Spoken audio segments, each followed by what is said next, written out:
We are moving to Vrindavan by Krishna's mercy. Sthane neha nanah karyam, vrajamo anyan mahavanam, utpata bahavo hya atra drishyante, nasha hetavah, putanaya vinashash chashakattasya viparyayah, vina vata didoshena drumayoha pathanam tatha, vrindavanam itah sthanat, tasmad gacchama machiram, yavad bhauma mahotpata dosho, nabhibhaved vrajam. Quote, "It is not proper to remain in this place. Let us go to another great forest. As here we have seen numerous calamities, which are causes of ruin, the destruction of Putana and the reversal of the cart, and similarly the falling of the trees, without the intervention of the wind. Therefore, let us without delay depart from Gokula to Vrindavan, where the earthly calamities will not overpower us." Vishnu Purana 5-6-22-24. Have ever given thought as to why Sri Krishna appeared in Gokula and Vrindavan?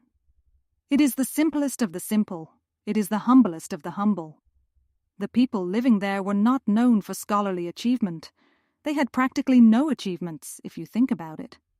There is the concept of flyover country in America. It is a nice way of saying that a place is insignificant. You would only notice it if you were traveling across it. Otherwise, you would have no reason to go there.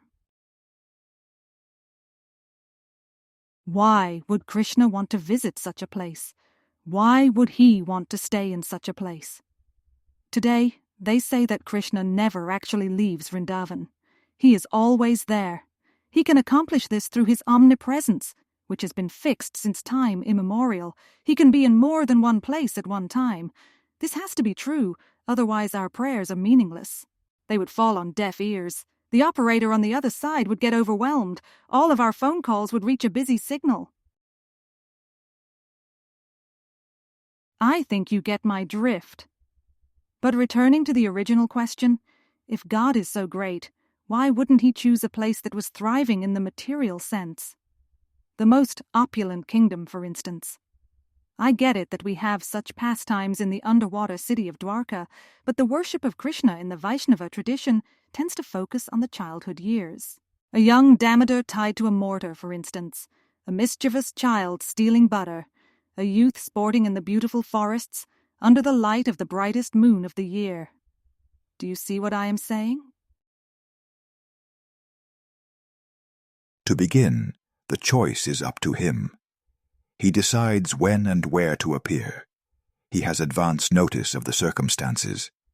He might even give prior notice to important figures, like the benefactors residing in the heavenly region. There are important events about to take place, and the Supreme Lord will be at the center of them. Quote, "As stated in the beginning of Srimad Bhagavatam, Tene Brahma Hrida, the transcendental knowledge of the Vedas was transmitted to Lord Brahma through the heart. Here also, in the same way, only Brahma could understand the message transmitted by Lord Vishnu, and he broadcast it to the demigods for their immediate action.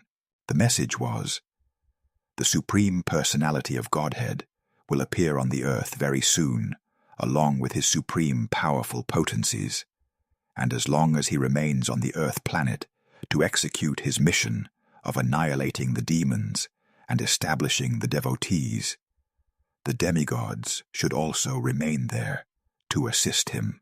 Krishna, the Supreme Personality of Godhead, Volume 1, Chapter 1. Not that we are God or will ever become God, but we can make the attempt to relate. From our own lives, have we ever gone on a retreat? Have we ever intentionally shifted places, from one of hustle and bustle to one of peace and calm? Why would we want peace and calm? Why do these retreats most often feature quiet surroundings?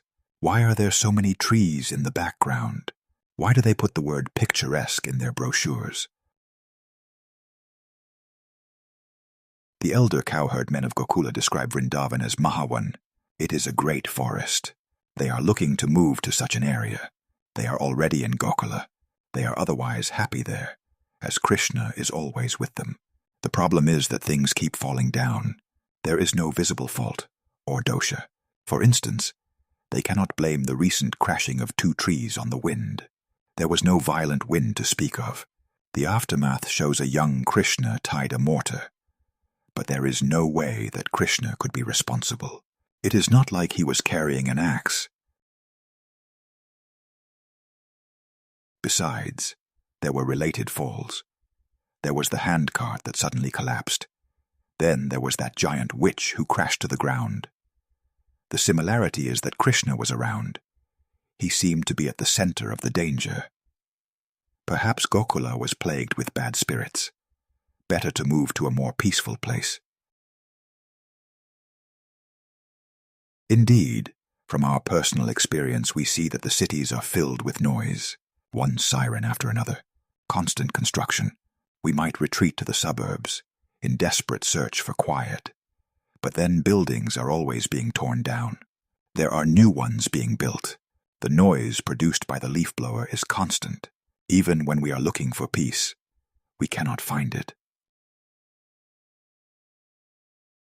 Vrindavan and such areas are generally free of distraction. There is a corresponding object of meditation. The people can better focus on Sri Krishna, who is the Supreme Personality of Godhead. He is their topmost priority. The animals of the community take part in the worship. Even the trees are known to bend down with their branches, in a subtle offering of obeisance.